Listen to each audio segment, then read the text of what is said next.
Hey, internet friends. A couple years ago, after doing a few videos on Bill Gates and the people behind his brand, I vowed to never make another video on him again. Well, listen, we had a good run. Anyway, Bill Gates hosted a Reddit AMA on Wednesday. Reddit is notoriously controlled and manipulated in the favor of liberal, pro science, lefty discourse, just so you know.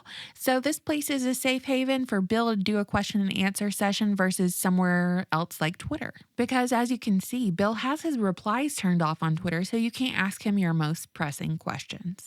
I'm going to read some highlights from his AMA session so you don't have to.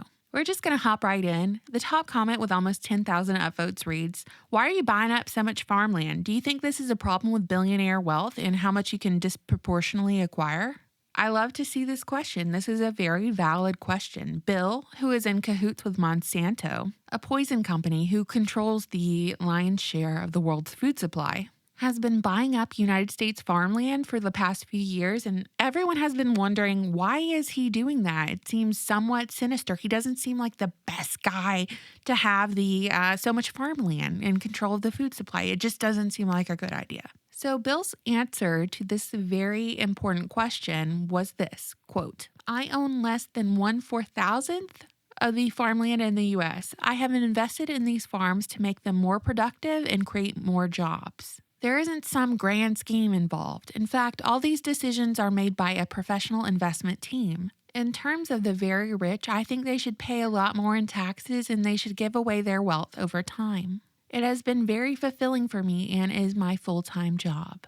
End quote. Bill, no one can accuse you of not having a sense of humor. I too own less than 1/4000th of the farmland in the United States.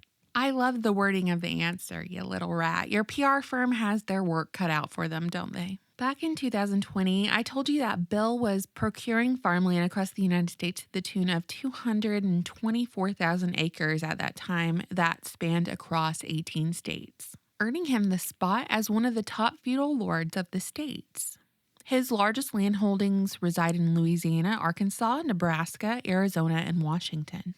And let me tell you, fact checkers had a field day marking that as misinformation from their mom's basement. One of my videos on Bill Gates, I think that one on the farmland, got removed from YouTube without a warning, like without an email to me whatsoever. Anyway, someone commented underneath his answer saying, "Well, Bill, that seems like an insane amount of farmland, comparable to the area of entire nations."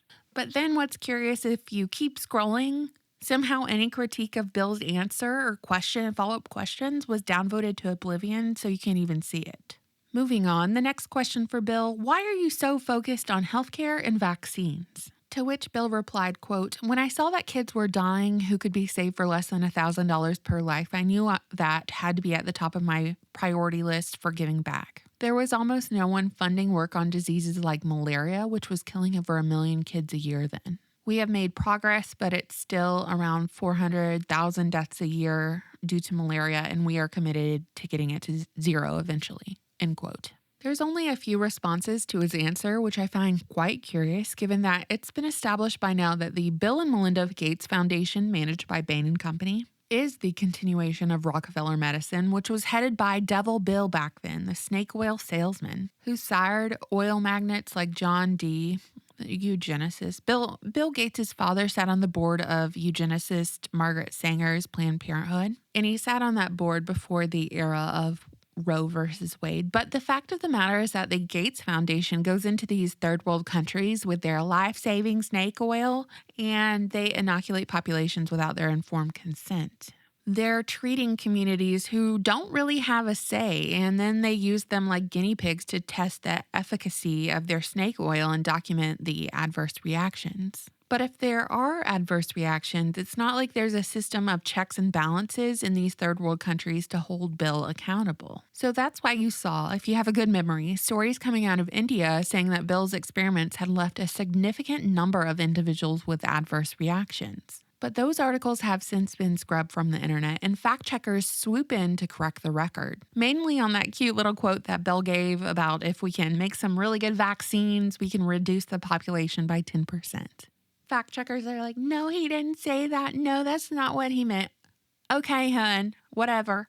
Bill goes on to answer questions about climate change, AI, taxation of the wealthy, and his favorite rock band. all underhand, slow pitch softball questions, but he ignored questions like his ties to Jeffrey Epstein. Keep in mind that Epstein was convicted in 2008 for child prostitution, but all these big name celebrities and politicians kept meeting and hanging out with him. Specifically, Bill Gates, who had documented meetings with him around 2010, saying that the meetings were to raise money for the Gates Foundation. Whatever you say, Bill.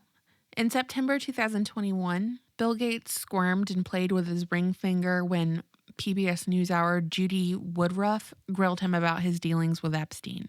Woodruff asked Gates about having had a number of meetings with Epstein after the latter had already been found guilty of soliciting prostitution from minors. And all he really said back was that he had dinners with Epstein, but he regretted it now. Yeah, I bet you do. So in summary, you can ask Bill anything during these AMA sessions, but don't go expecting an answer. And if you do get one, it's likely from a group of highly paid PR professionals who did a line right before sitting down at the keyboard.